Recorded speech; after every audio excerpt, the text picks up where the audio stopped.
जायते म्रियते वा विपश्चिन्नायं कुतश्चिन्न बभूव कश्चित् अजो नित्यः शाश्वतोऽयं पुराणो न हन्यते हन्यमाने शरीरे हन्ता चेन्मन्यते हन्तुम् हतश्चेन्मन्यते हतम् उभौ तौ न विजानीतो नायं हन्ति न हन्यते अणोरणीयान् महतो महीयान् आत्मास्य जन्तोर्निहितो गुहायां तमक्रतुः पश्यति वीतशोको धातुप्रसादान्महिमानमात्मनः आसीनो दूरं व्रजति शयानो याति सर्वतः कस्तं मदामदं देवं मदन्यो ज्ञातुमर्हति अशरीरं शरीरेष्वनवस्थेष्वस्थितं महान्तं विभुमात्मानं मत्वा धीरो न शोचति नायमात्मा प्रवचनेन लभ्यो न मेधया न बहुना श्रुतेन यमेवैष वृणुते तेन लभ्यस्तस्येष आत्मा विवृणुते तनुं स्वाम् नाविरतो दुश्चरितान्नाशान्तो नासमाहितः नाशान्तमानसो वापि प्रज्ञानेनैनमाप्नुयात् यस्य ब्रह्म च क्षत्रं च उभे भवत ओदनः मृत्युर्यस्योपसेचनं क इत्था वेद यत्र सः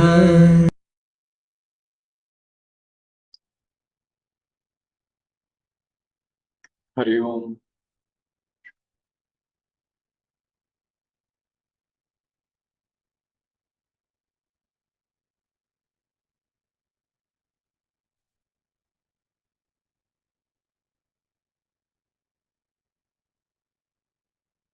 The 18th mantra,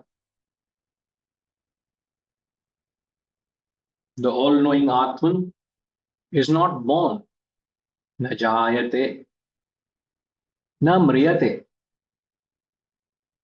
It did not originate from anything, nor anything sprung from it. It is unborn, ajaha. It is nityaha, eternal, shashvataha, everlasting, puranaha, ancient, is not slain even when the body is slain. Nahanyate anyamane sharire. Very, very famous. Not many people read the Upanishads, but many people read the Bhagavad Gita. So those who have heard it may have heard it from the Gita, not from the Upanishads. Because exactly the same mantra is taken in the 2nd chapter, 20th verse. So Lord Krishna is advising Arjuna. He thinks he is the slayer and he thinks he will be slaying the bodies. So to him he is saying, you are not the slayer, nor is the body slain. The Atman is not born. Najayate mriyate va vipaschit. The body is not born, nor the Atman is not born, nor the Atman dies.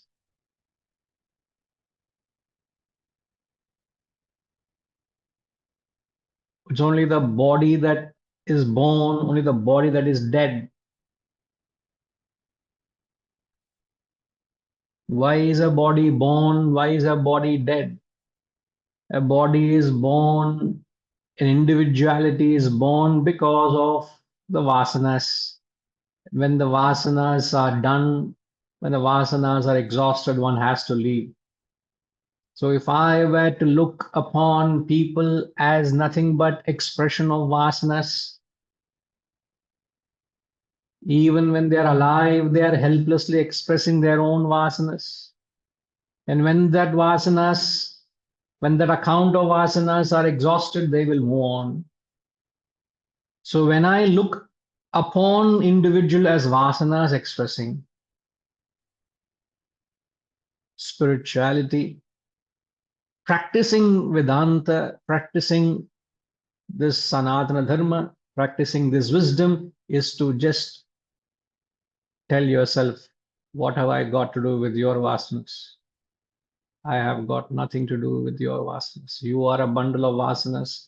You have put some actions in the past, and those actions have created a bundle, and you are helplessly expressing. Am I responsible for your bundle that you brought into this world? I am not responsible.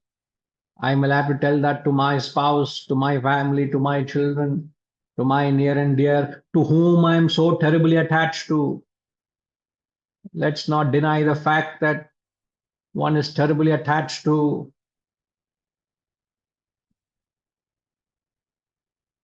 the family. One is terribly attached to the I and my. And when they move on, you are affected. So why are you developing an unnecessary identification? It's a long identification that you have developed. Unhealthy identification you have associated. If from day one, if you were told that you have got nothing to do with their vasanas, it's like we're all traveling in a flight, we're taking a long journey, and we all come to meet because we are all co-passengers in that journey. We may be sitting next to each other, we may be in the same compartment, we may be in the same aircraft. Only for a while we are together, but each one of us, each one in that have their own destinations to go. But in that short moment of the journey, it is short because life is a long journey. We are only holding on to the short duration of our association, but this is a short duration. X number of years that we are binding ourselves to them is very short in the long space of the past janma and the future janmas to come. It's just one passing phase. Why am I holding on to it? So a man of wisdom, he understands Atman is not dead. Atman has got nothing to do with whatever is happening. It did not originate from anything. Nothing has sprung from it. So vasanas have not come from Atman. So the individuality and the world has not come from Atman. So if the Brahman is the real, the world is avidya, it's mithya, it's unreal. So on the sheer definition of the world, you should not identify anything with the world. Because avidya is ignorance. But only we have to identify with those aspects of the world that helps us uplift ourselves. That's about all. Consciously identify with elements that uplift us, that pull us up. Otherwise, there's no need to unnecessarily bind ourselves. So one who understands that Atman is not born, nor does it die, why do you grieve? You are grieving not because that the person has gone, is because you are selfishly attached to that personality. Yeah, you have identified. So because that person has gone, that absence creates a vacuum within you. So you are grieving not because that person has gone, because you are missing something. In effect, it's a selfish. Any attachment identification is selfish. But when you understand that Atman does not die, the wise who are attuned to the Atman, they don't grieve. And from an absolute perspective, Atman is unborn. Atman is eternal, means it is there at all periods of time. These are absolute definitions. We've heard n number of times. Now, why are they repeating the same definition again and again? With the hope that you'll identify with this. The problem is it becomes too difficult for you to identify. You don't identify. All the time you're identifying with the body, mind, and intellect. You're not identifying with the self. So how many number of times they tell us it is eternal, it does not die, it is Sanatanam, it is Puranaha. Oh, is it, sir? Thank you very much. But still, again, back to square one, what you are identifying, that it's like a dog's tail. Nothing can change us. We will remain to be what we are. We will talk, but we'll continue to develop attachment to my work, my business, my family, my wealth, my problems, my family. Arey yaar, for God's sake, you have to get rid of that I and my and identify. So, in fact, if you were to ask me, spirituality is all about de identifying. You just bring it down to one word, it answers it all. Spirituality is about non identification, is dehypnotization, is non identification, it is dehypnotizing. And what's the other word I use, Gamma? De-identifying. De-identify. You must de-identify. Only when you de-identify, you will re-identify.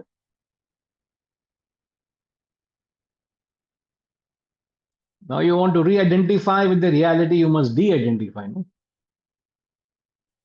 So the process of de-identifying, the process of dehypnotizing, in the language of health guru, detoxifying. The health gurus are having a very big business because the world has woken up to the health. So everything detox. At least the physical level they are doing. Mental detoxifying is spirituality, not physical detoxifying. Oh, I'm going to have sun bath. I'm going to have sand bath. I'm going to have mud bath. We are telling to get rid of the dirt, you want to apply more dirt. What is your definition of detoxifying? God knows. But that spirit of detoxifying inner spirit, inner personality is what we are talking about. So inner personality must detoxify, de-identify, dehypnotize. And then you will be able to identify with the Atman, which is said to be eternal. Eternity is something which is everlasting. Shashvataha means everlasting, means it's something which never change. Oh, it is not changed at all for a long time. Or this furniture has not changed at all. That means it is not being subjected to change. Ancient is before time. So if we truly understand all these profound definitions, you will not be affected by the change. You will not be affected by anything that happens to the body. Because birth and death is only a change that's happening to the body, isn't it? Body has gone through the change, the elements have gone through change. That's all. So if you really believe this in this idea, when you look at people and say each one is playing to the terms of vasanas and they're settling their karmas, and you will say, I have got nothing to do with their vasanas or karmas. You stop. To the closest person, if you are able to mentally keep, don't say it to them. They will say you are a heartless fellow. You are a useless fellow. What Vedanta? Who is your guru? You fellow, call that fellow. He is causing more ruptures in a relationship. They will come and bombard me. Don't tell it outside. It's an attitude that you carry to say that I have got nothing to do with your vasanas. I have got nothing to do with your karmas. It is you are a play, you're a puppet in the hands of your vasanas and karmas. What have I got to do with it? For some reason, we are together. For some reason, there is an obligation. Let me fulfill my obligation towards you with the understanding that I am doing my part, and you will do as your vasanas and karmas are. So when they are subjected to their vasanas and karmas, believe me, you will be completely unaffected. You pay the price. You will say, what have I got to do with it? At times, even loudly, you say to them, why should I get worried about what you're doing? Your life, man. Your vasanas, your actions, and your karmas, you face it. Why should I unnecessarily identify and suffer? I remember there used to be an example given. You know, a man who takes a public transport to his work, and he goes to the bus stop, and it is scorching summer, it's heat, so hot. So the bus stand which has been exposed to the merciless heat, every steel rod is actually piping hot. It's actually hot. And I go with my sling bag to work and I lean onto the pole. Yo, it gets burnt. I come back home because I have burnt myself, and your wife will, out of concern, she'll put some balm and say, it'll get well, it'll get well. Okay. Again, 20 minutes later, I go back to the bus stop. Again, I lean on left hand, other pole. Arre, your wife will say, Pagal, you know that pole is hot. Why are you leaning onto the pole and getting burnt? Understand that the pole is hot. Let that keep some distance, na. We got to have, as my guru used to say, you must have, he used to say this, you have to have this elbow room. Elbow room, he used to say.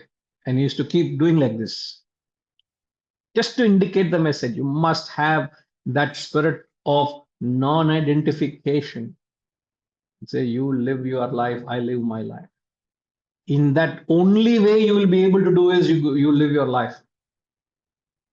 Because when I look at you, each of you have distinct vasanas. No?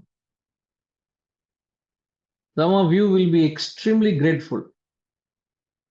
Not only be grateful, and you'll express a gratitude to say, sir, let me do my part in reciprocating of doing what I can to serve this knowledge, serve this wisdom. There are people who will backstab me also. They'll come for the satsang and go and gossip against me outside the class. Forget being grateful, they'll be ungrateful to you. There are people like that on screen now. So there are people who are grateful to me.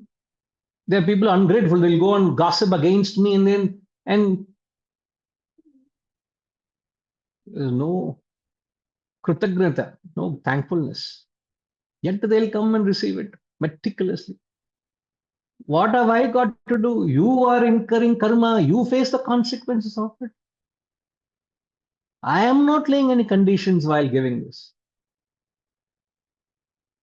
So some people will overwhelm you with their kindness. Some people will overwhelm you with their unkindness.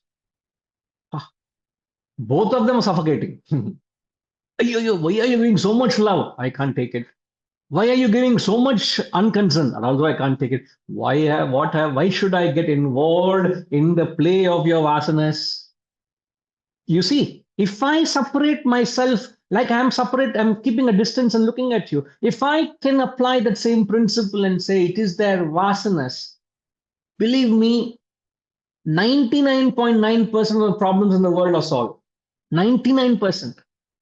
All the problems are coming because of your identification with the world, not because of the world.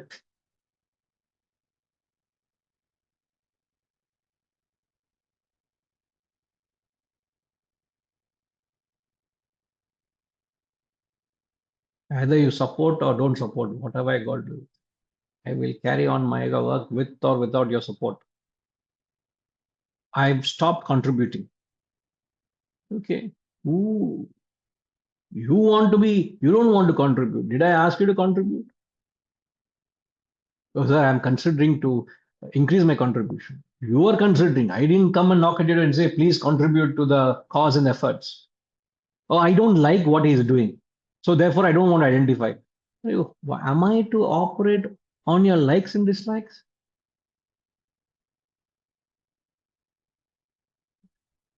Other day, somebody was telling me, People may not like. Oh, if they don't like, that's so be it. Am I to dance to your tunes? Not that I'm doing anything wrong. Sorry, nothing is going wrong. But some may not like the way things are happening. So what?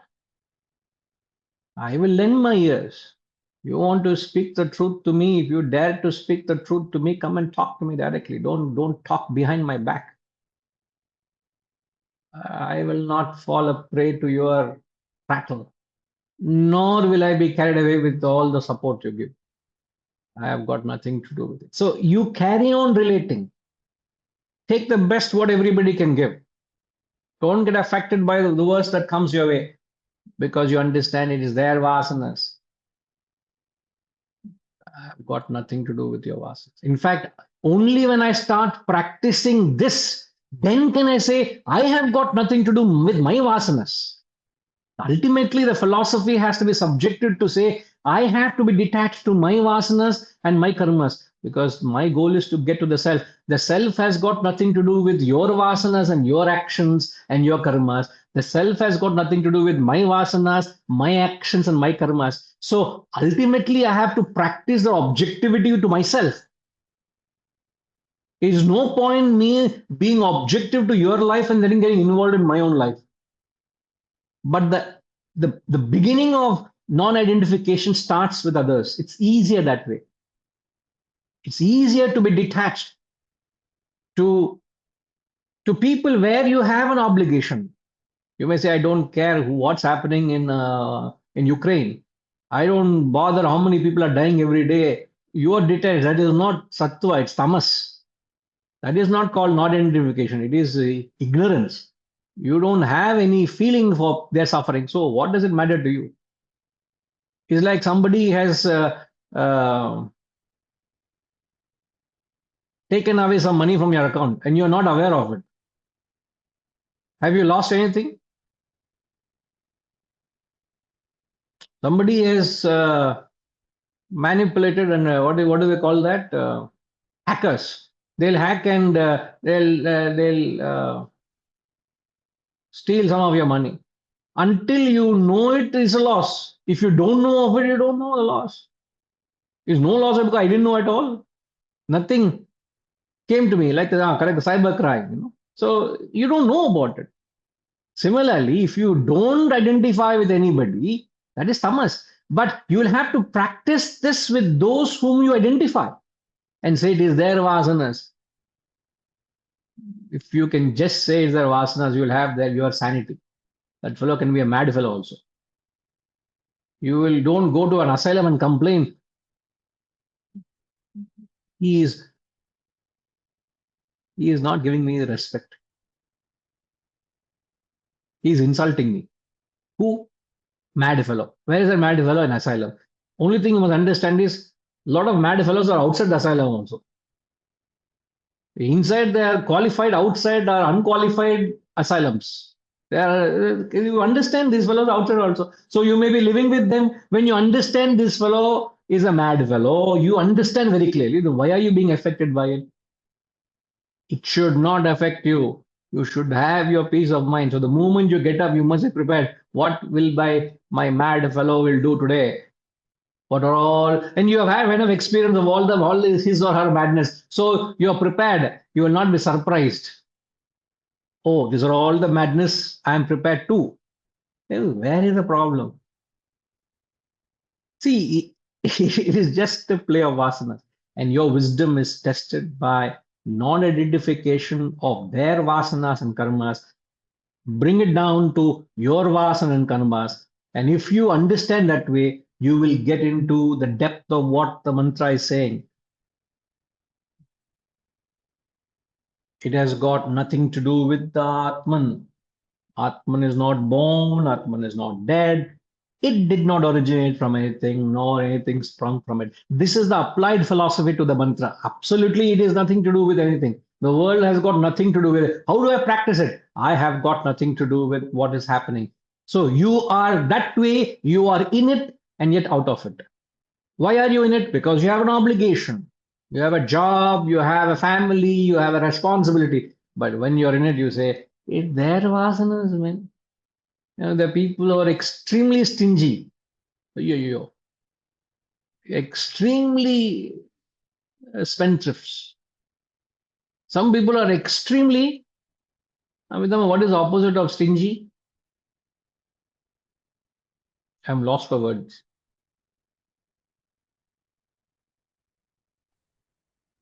Extravagant. Extravagant. Any other word? Charitable. Not charitable, but they will not even spend for themselves. It's extremely stingy fellows.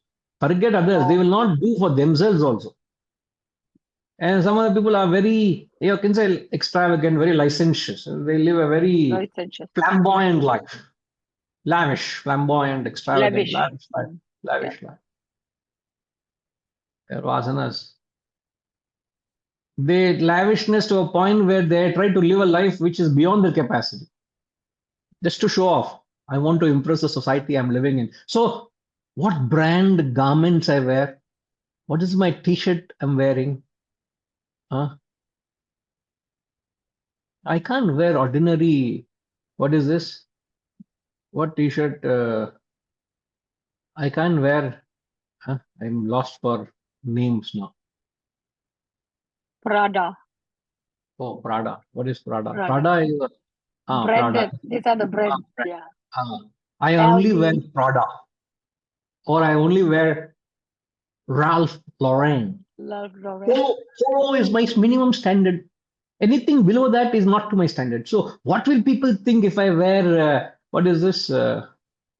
I don't know any. I can't think. I'm blank. What will people think if I wear that brand? So you are trying to live up to the social standard. Vasanas, play of vasanas. Anything, everything, and every damn thing that's happening in your life, understand it is just vasanas. Instantly, you will get a jerk. Instantly, you will get a jolt and say, okay, it is there, vasanas. Your partner extremely manipulative. Understand it's vasanas. What manipulation that fellow is doing? Business partner, extreme manipulation. Understand it is crooked vasanas manifesting. So instantly you know you are unnecessarily identifying with that. Okay. So I had to say all of this because that's when you get into the true spirit of understanding what the Atman is, what Brahman is. Okay. 19, please.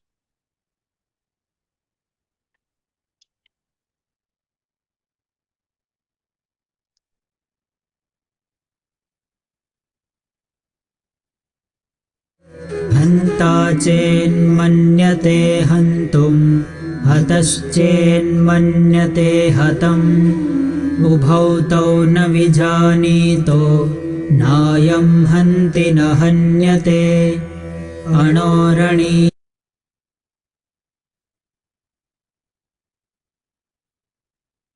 If the slayer thinks I slay, hanta hantum. If the slayer thinks I slay, and the slain thinks I am slain,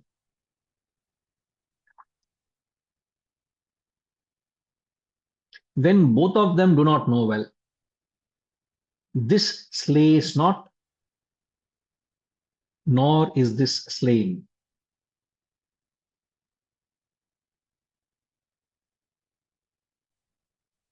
Na vijanitaha. Vijanitaha means know well. Na vijanitaha means they do not know well. Who? The doer, the slayer, and the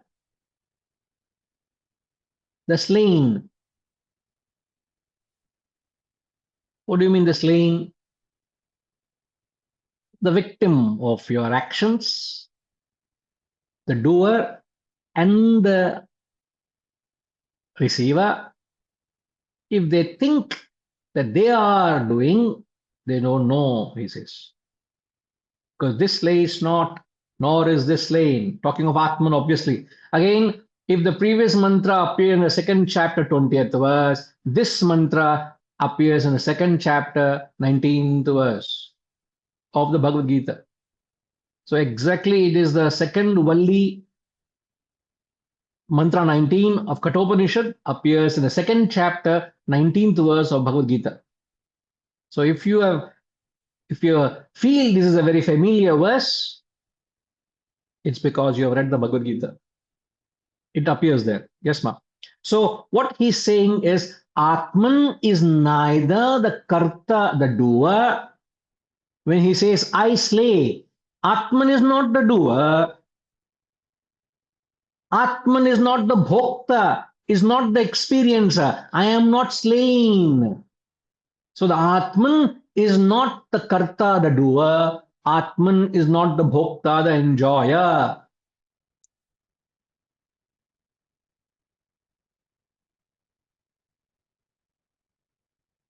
So when you are not the doer, what is there to be the experiencer or enjoyer? Punya and papa. What is punya and papa? Punya and papa are the fruits of your actions. When you don't entertain the doership bhavana, you don't entertain the kartrutva bhavana. Kartrutva bhavana is the doership bhavana in the karma. Where is the phalam from the karma? There is no phalam, isn't it? There is no bhokta. There is nothing to enjoy. So when you perform such desireless actions, in fact, the next mantra is going to talk of it. The 21st mantra, if I'm not wrong. The 20th, sorry, the next mantra is talks about the desireless. So the punya and papa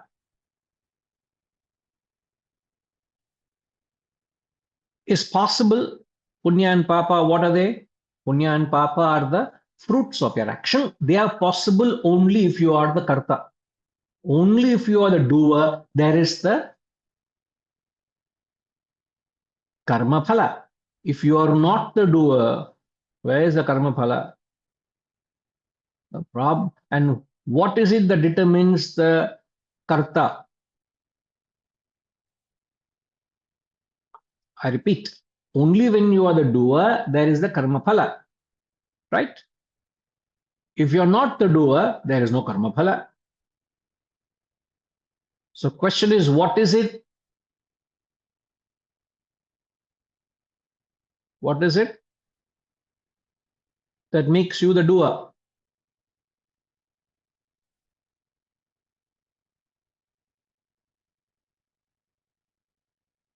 Ego. Okay. What is it that makes you the doer? Means the question is, what is it that incurs the karma phala? One word answer. SR. No action, no result is when you don't perform an action. But while you are acting, you should not have the karma. Is it intention, Yes, sir. Guruji? Indeed, it is the intention. Very much right. So when you are entertaining an intention means a motive. And what is the motive that you can carry while acting? With a selfish. Most of our actions are more Selfish or unselfish? selfless. Unselfish. Oh no. Unselfish. Okay. Selfish and unselfish are the motives. Motives. Motiveless actions are selfless actions. So the intention bound actions create karma phala. And that you should know what is the intention while you're acting. So before you start acting, ask what is the intention behind my action. The problem is one gets carried away by the action, so you have no time to examine the intention. Guruji, just small. clarification, Guruji, but here the most of the interactions, whomever we come across or we go through, there is a huge difference between action and intention, because we get carried away with what has been actions, the body language, which has been presentable to the outside. So we get the messages from those actions, but the intention is something invisible. It's not understand. Maybe the due course it will come to know what was the real intention of the person or be doing these actions. And in most of the cases, there is a not the walk the talk which we've been talking about. Means what they are acting and what they are having an intention, both are two different dimensions. So just now what we learned, sir, it is their vasanas. You say you have got nothing to do with their actions or intentions. You must practice this quality with reference to your actions and your intentions. That's all. Okay. How does it matter? Oh, he did this way, she did that way, and what he did is not what he meant. Why are you carried away by his actions or his intention? Make sure you don't become a victim of his actions and intentions. Exactly, Guruji. Where I'm talking about whether you become victim or not victim, but we first do the actions or we respond to the actions first. Then we realize that the actions are the not real intentions of a person. So you become an victim of that. You become a victim, right? That way. Yes. Yeah. So it all starts with the understanding that it is the vasanas. So you remain a distance to their vasanas, and their actions and intentions are all, they go one in hand in hand. Action and intention are not different. In fact, we are saying action is defined by the intention. Yes. So don't go by the action. You must be clear to understand the intention. Is it not that too difficult, Guruji? Sir, Because imagine, example, I say, you want to come to the house. I say, sir, please don't come to the house. And you say, oh, he doesn't want me to come to the house. Very, very no mannerisms. I want to visit him, and he's saying no. There may be a reason which I can't tell you. The family is not in a position, or we are not in a position to receive you. I may not be as explicit and put point blank to you reasons why, sir. I'm sorry, we can't have you. You're offended because I said you can't come. no. Why can't we? I'm just giving an example. Yes, So rather yes. than going by the words, maybe there is a reason why that person is doing that way. Give the benefit of doubt so that there is a positive attitude to their actions. Even if their attitude is negative, you would say it is his karma and his karma phala. What have I got to do with it? So that way, the spirit of detachment comes exemplified in everything that we do. So you are buffering yourself from their actions. You are buffering yourself from their karmas and their intentions, whatever. everything. You're buffering yourself. But yet you do what your obligations, because you have you can't run away from them. Yeah. So you perform them. That way you are very, very secure. But as far as that person is concerned, because he's performing the karma with the seed which creates the bhokta, which is the experiences, or the fruits is the intention, let them face the consequences of their actions. Even when somebody is experiencing the fruits of their action, will say, what have I got to do with your fruits? So you have nothing to do with their actions or their fruits of actions. Actions. First step. You understand, sir? First step is Yes, you yes. have nothing to do with it. Nothing. Then Yes. move to yourself. I have got nothing to do. I will have nothing to do with my motives. So I also will try to perform desireless actions. So I understand I don't want to unnecessarily entertain motive driven actions. And this attunement is true attunement to karma. That is how you shift focus from the action to the self, from the doer to the self, from the bhokta to the self. And this is a personal attunement, sir. It is not. Yes.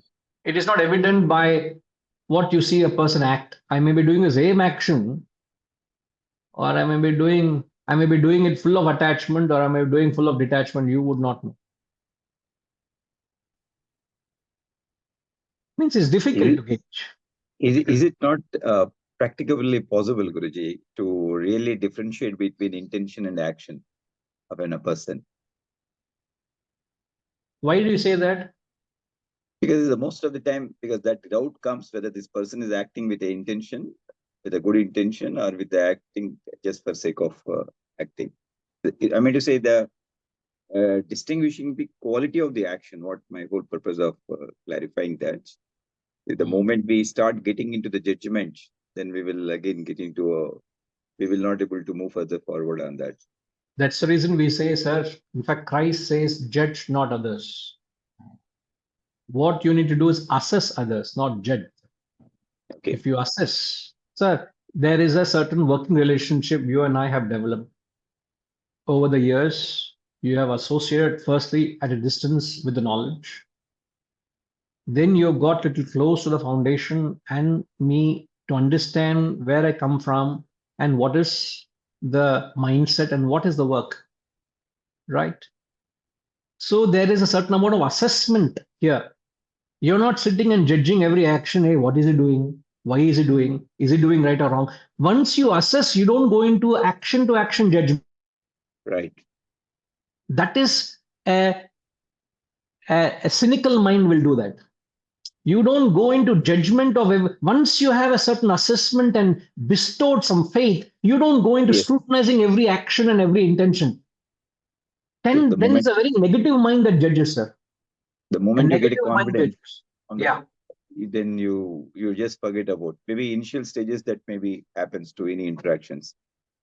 Once you settle down and get a clarity and the confidence on a person whom you are, I think the judgment stops automatically.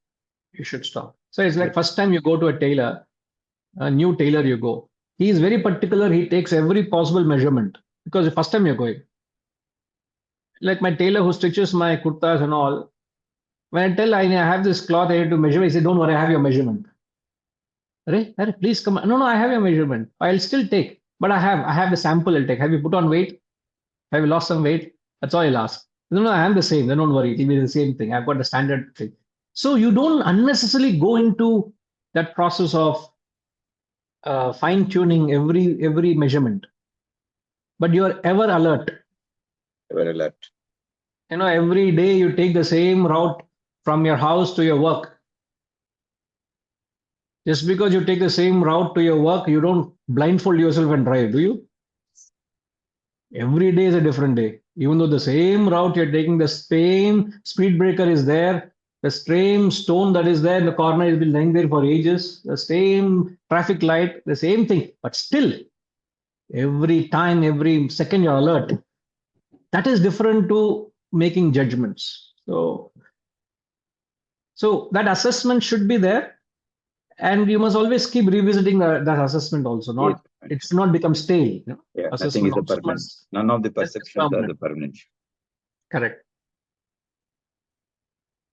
But this quality of, yes, sir, thank you. This quality of being a witness to others' actions, being a witness to their karmas, it's a very, very powerful concept that you can apply every action. Yes, Amitama.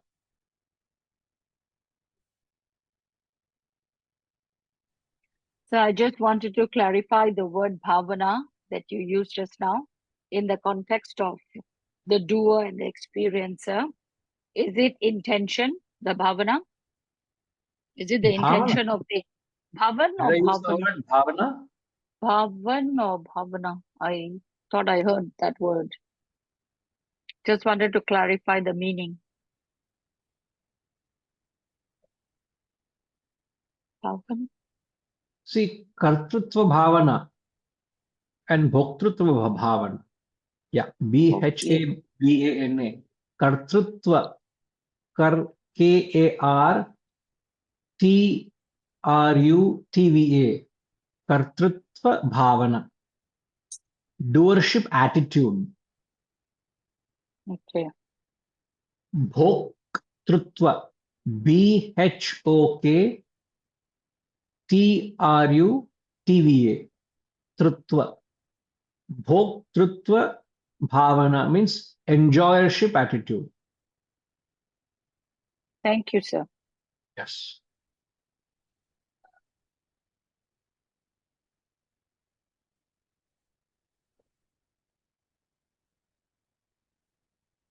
So yes, ma'am. Thank you. Welcome. So the attitude of doership and enjoyership comes because of the motive. But from an absolute standpoint, he says, this slays not, nor is this slain. So when the body is killed, when the body dies, the Atman does not die. This slays not means when I am even going to the extent of killing, Atman doesn't kill. And this is being told to Arjuna. In the context, relative level, you see Arjuna is worried that he is killing. Array, you are not the killer. They are not the dead. The Atman in them does not die, and you are not the person killing them. Just go about, take your arrow, bow, and shoot, man. You are not the performer. My God. Is it possible for a person to understand and do that? Harish, you see the context of it? He's telling, he is worried, I'm going to kill my guru. He says, pick up the bow and arrow and simply shoot, man. You are not the killer, nor is he slain because he is not dead. The Atman in him is not dying. You are not the doer because the Atman in you does not do. So you are not the doer when you don't identify with the action. De-identify with the action. You can do even the most atrocious action. Indeed, it can be divinized if you are not identifying. But the problem is we are identifying with everything that we do. I repeat, even the most atrocious act you may do, if you identify from the standpoint of Atman, you are not the doer. You are not slaying, nor is it slaying. Difficult to understand because we are all the time measuring everything from a spirit of motive. So how to understand the Atman is completely motiveless. Atman is completely de-identifying. So Atman maintains a stance of total non-identification with the body, mind, and intellect. That is attitude of the Atman. Total non-identification. Therefore, if you understand that way, he says, this slays not, nor is this slain. So a standard example that we can use to understand the role of Atman in action. You can take like a petrol in a car or a battery in a car. Firstly, battery or petrol is the prime mover, without which the vehicle cannot move. Yet the battery or petrol has no desire to move, nor has it got a desire not to move. Isn't it? So first point is petrol is the prime mover of all vehicles, yet it has got no desire to move, nor has it got any desire not to move. Second example, the performance in the vehicles, whether it could be a powerful, mediocre, or an ordinary performance, has got nothing to do with the petrol or the battery. It's got nothing to do with the petrol. It's to do with the engine, at least in terms of petrol-driven vehicles. The performance is nothing to do with the petrol. Petrol is same in a sports car. Petrol is the same in a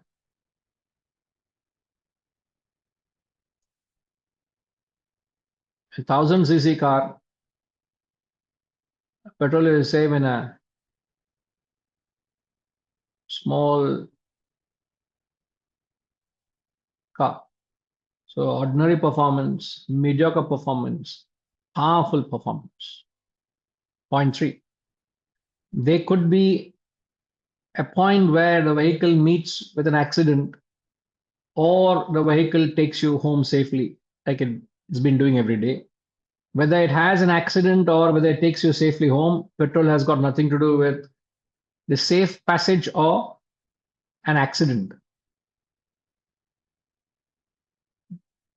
Because if the petrol ran out a few meters before the accident, there would not have been an accident, isn't it? Oh, I wish my petrol tank got finished. It's because of petrol I had accident. Would you say so? We don't say so. Now compare the three aspects to actions. Just like petrol is a prime mover, Atman is the primeval source of all actions. All actions happen because of Atman enlivening it.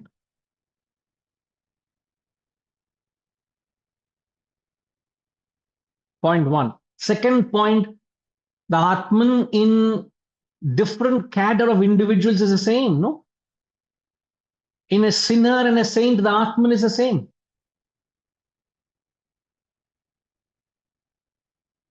Atman has got nothing to do with whether you are a brilliant person or a dullhead. Atman is the same. Like petrol in a powerful car or ordinary car. Thirdly, a person goes about destroying lives of others, a terrorist, or the noblest of saints, a godman. Atman has got nothing to do with the divine actions of a god or a destructive actions of a terrorist.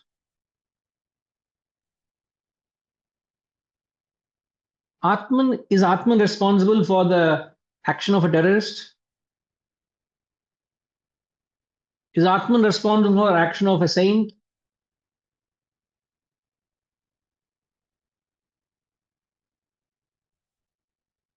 Therefore, Atman is a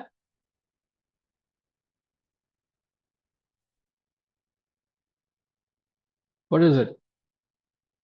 What's the word? Gatima. Therefore, Atman is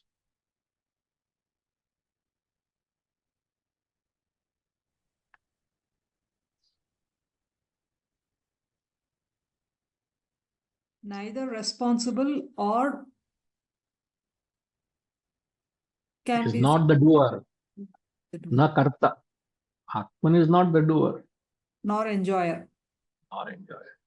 Means you can't claim or blame Atman to be responsible for the actions. He is not doing nor is responsible for the consequence of actions. But yet Atman is the prime mover, prime doer. Outstanding concept. Outstanding concept. One is to, I've heard this example n number of times. What is the use? Only intellectually you are a professor of philosophy. Are you living this philosophy? You're only caught up in the play of your vasanas and just you still remain to be gross in your attitude. You are not, no point knowing it. It's all the knowledge is a burden on your head. Not the concept, not the point of knowing it. The point is whether you are able to relate to that idea that Atman has got nothing to do with it. Very, as I said, very, very famous example, very, very famous verse or mantra. Like when you melt ornaments, gold is not destroyed. No? Huh? Let's say you have an old pendant which is being lying for so long, your grandmother gave you, and some piece of jewelry come from your ancestor, and you have no, it doesn't fit to the current trend and it doesn't suit you also. So what do? You melt the gold to make a new ornament out of it. You're not destroying gold. You're destroying the nama rupa. You're destroying the names and forms of gold, not gold, isn't it? Therefore, it is not slaying.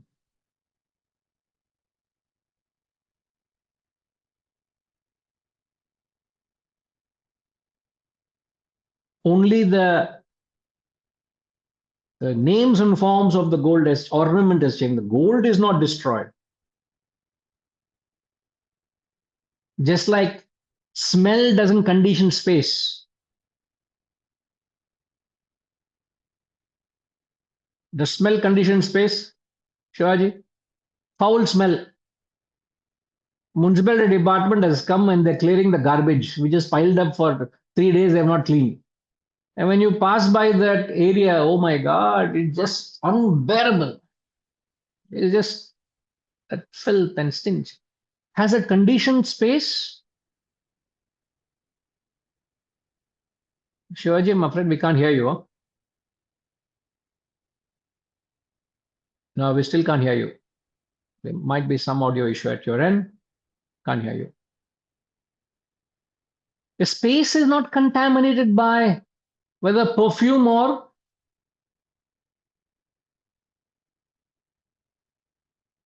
dirt. Similarly, please understand, time is not conditioned by muhurtam. Good day, bad day. Time is not conditioned. Please don't ask me what a Brahma Muhurtam here. Huh? Then you will say, sir, why is 4 a.m. so auspicious?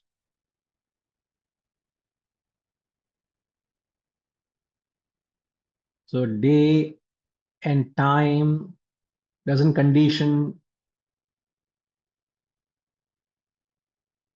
good time, bad time doesn't condition time. Time is neutral. So either you take from an absolute sense or relative sense, understand that there are factors of karma and karta. Karma and karta, the doer and enjoyer, is only a result of motive driven action. So as far as you're concerned, what's the message or takeaway from this mantra is de-identify, do not identify with the motive. When you don't identify with the motive, you are not the doer, and then you are not subjected to the punya and papa, which are the bhokta, which are the experiences of enjoyments or your fruits of your experiences.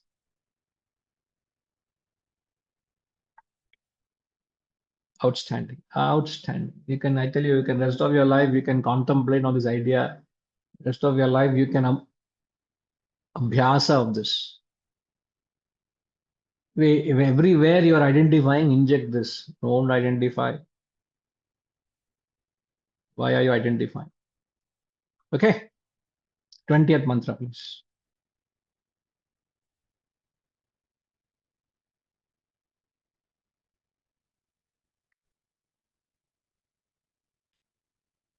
अणोरणीयान् Mahato महीयान् आत्मास्य जन्तोर्निहितो गुहायां तमक्रतुः पश्यति वीतशोको धातुप्रसादान् महिमानमात्मनः.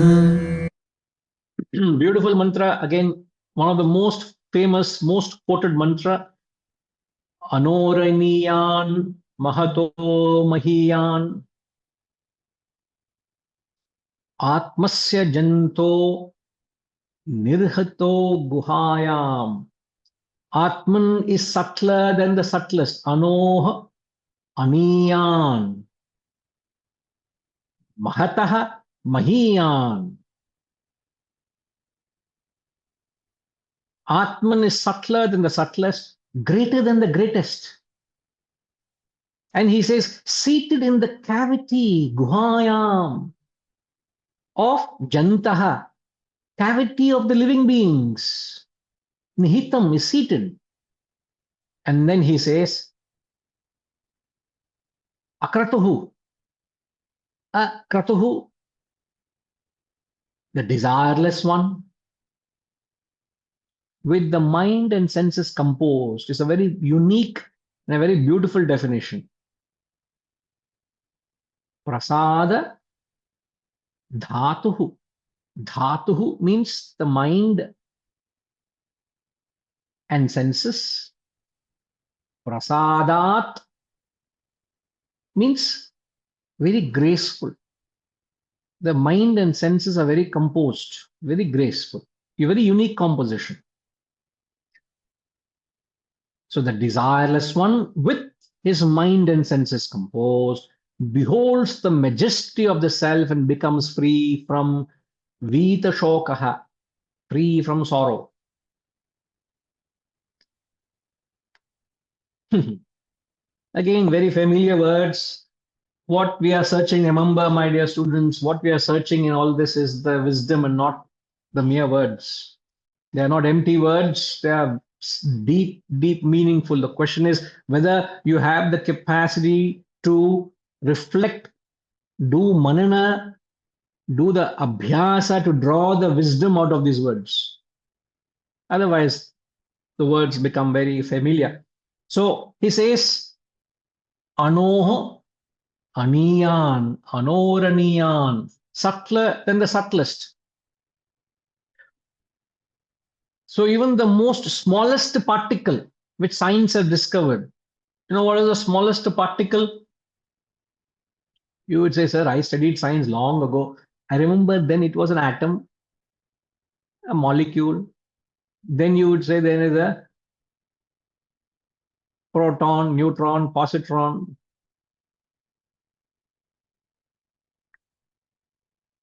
Hmm. But now science has discovered the smallest particle. They call it as it's called as a quark. A quark, Q-U-A-R-K, and leptons. This is the terms that is used. Quark and leptons are the smallest particles science has discovered. So the most powerful telescope, you break down the atom and the molecule and the proton or neutron and the particle, and you break down to the further part. It's called a quark. So science has gone to that extent of breaking that part into that minutest particle. But yet they have not been able to find Brahman is there in even beyond that. Because it is subtler than the subtlest. The smallest to the smallest thing, Brahman is there. They couldn't find Brahman there. Even 10 generations from now, even 100 times more powerful telescope, they may break down 1/100th of a quark. And you think they'll find Brahman there? Nah. Why do you think they can't find Brahman there? Any idea, Harish?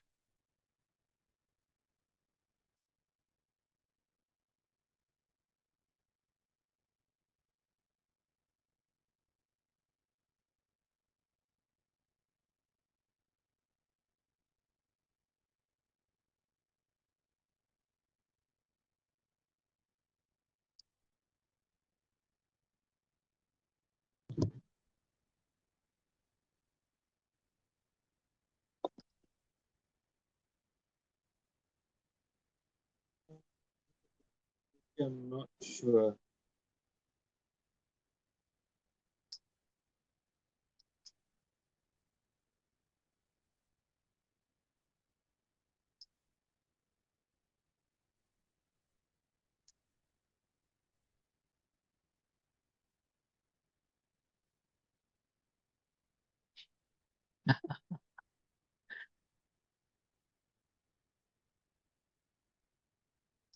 You know why I'm laughing is Gayatri was struggling to unmute Harish.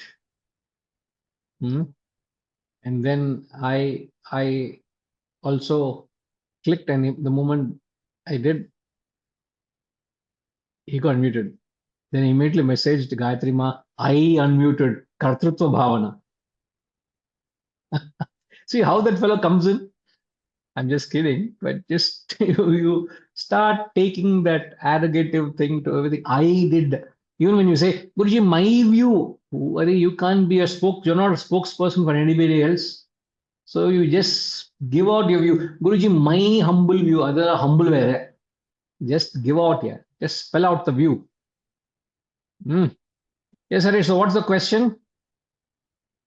Why hasn't science discovered Brahman in the particle?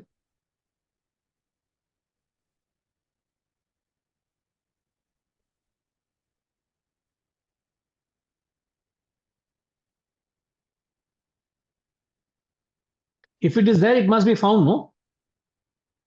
Because that's the definition. Anoraniyan. It is there, it is the subtlest of the subtlest. So it should be there, no? It's the smallest of particle. Even the smallest of particle is there.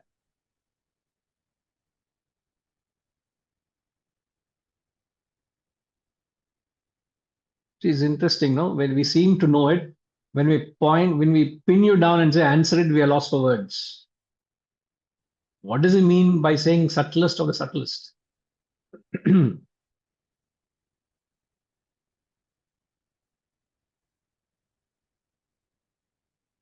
No wonder, Harish, no problem. No worry. There are a few answers that's flowing there. Samyama says Brahman has no shape, size, etc. My God. You seem to know Brahman very well. Good for you. Brahman cannot be seen but must be experienced. Indeed, it should be experienced. But the question is, why can't you identify there? Instead, you're saying can't be seen, okay? It is the subject itself, all right? Science focuses only on body and material senses, preoccupation with the physical. So we cannot fathom Brahman in the particle.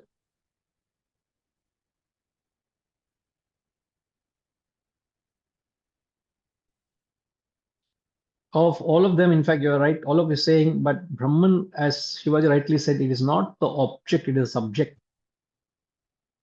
And even Rajesh Sri rightly said that it is not something which can be experienced. It's not something which you can experience outside, not perceived outside. It's the experiencer. It is that which brings about that experience.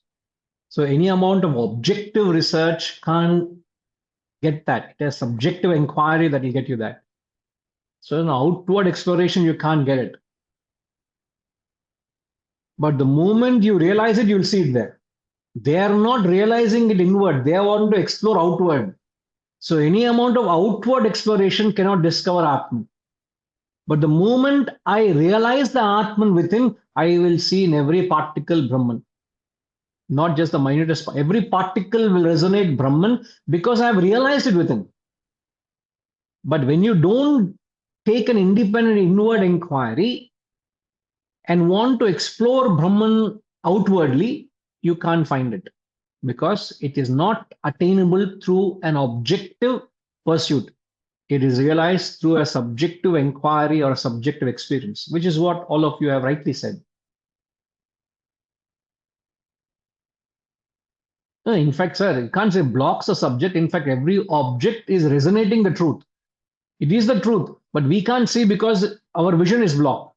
Something is blocked there. Our vision is blocked. We don't see it. We don't have the eyes to see. That's the reason we miss it. So when he says subtler than the subtlest, it means it is the smallest particle. It's there even in the smallest particle. Greater than the great. Mahato Mahiyan. The word Mahat means Jagat, means the universe.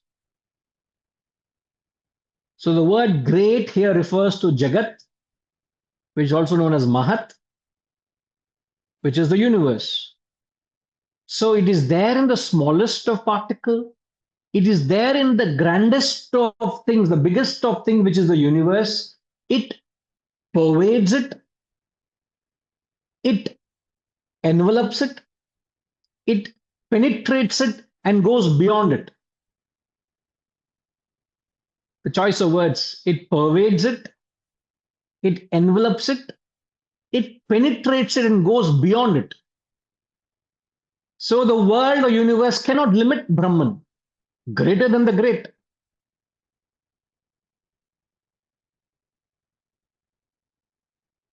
So in the Gita, if you remember, in the Gita it is said that the entire world is just a mere fraction of my true nature. The world, the Jagat, which we're talking as great, is just a mere fraction of my nature. So therefore, what do we learn from the first two definitions? That the all-pervading Brahman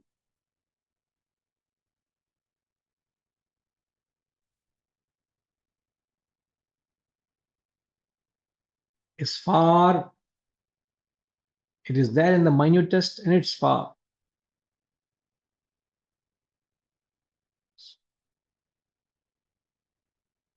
And then a very famous description, seated in the cavity of the living beings, in the cavity of the heart, means it's the very core of your personality. Cavity means deep.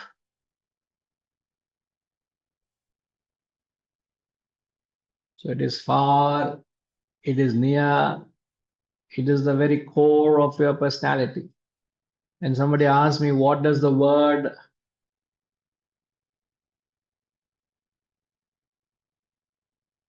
tamakratuhu, tama akratuhu. So the word tamakratuhu can be broken into tama and akratuhu. Tama akratuhu means that desireless, referring to the one who is operating with a spirit of desirelessness. That person who is desireless, that word tama akratuhu. So it means. So as we spoke in the previous mantra, desirelessness is the means, is the path, desirelessness is the goal. So I must try to reach a state where I am, in fact, I must try to perform actions which are motiveless. I will reach a state where I am completely desireless. So what I am trying to do, I'm trying to purify my motives to a point where I become desireless, motiveless. That's the path. Where does it take me? It takes me to a point where I reach the state of desirelessness. So the path and the goal are one and the same.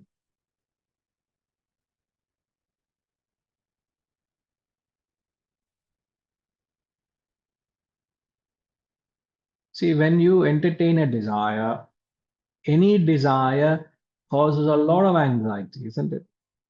Any desire and attachment causes a lot of anxiety. And any anxiety destroys your peace of mind. So therefore, you must not act on any desire. Any desire destroys your peace of mind because of the anxiety you develop.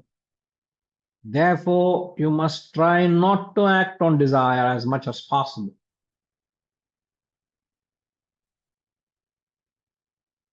Because where there is a desire, there is a rage. That vega is there. There's a rush to get the desired object.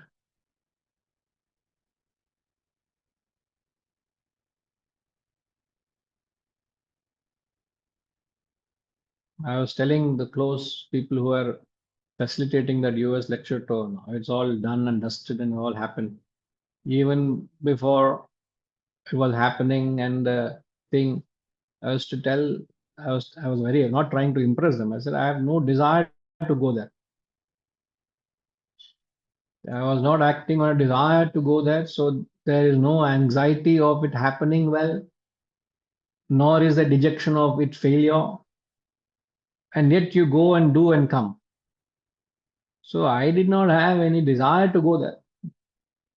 So if you are able to approach every action saying, I don't have a desire to do it, but yet you may do it because of your obligation, then why are you going there? Why is so much effort and planning and effort to do? Because you have to serve this knowledge, to spread the works.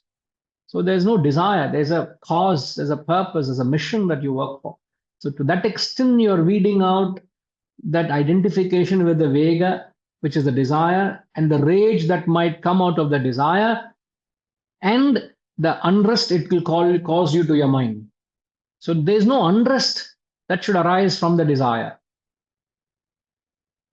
As long as you are able to practice that, you will find you will restore your peace of mind.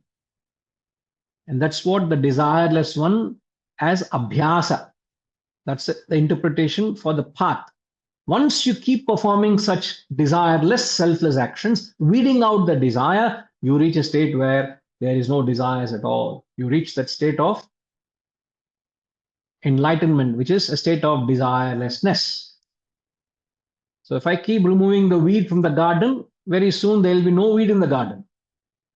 But if I allow the garden to grow all the weeds, there will be no garden. There will only weed garden.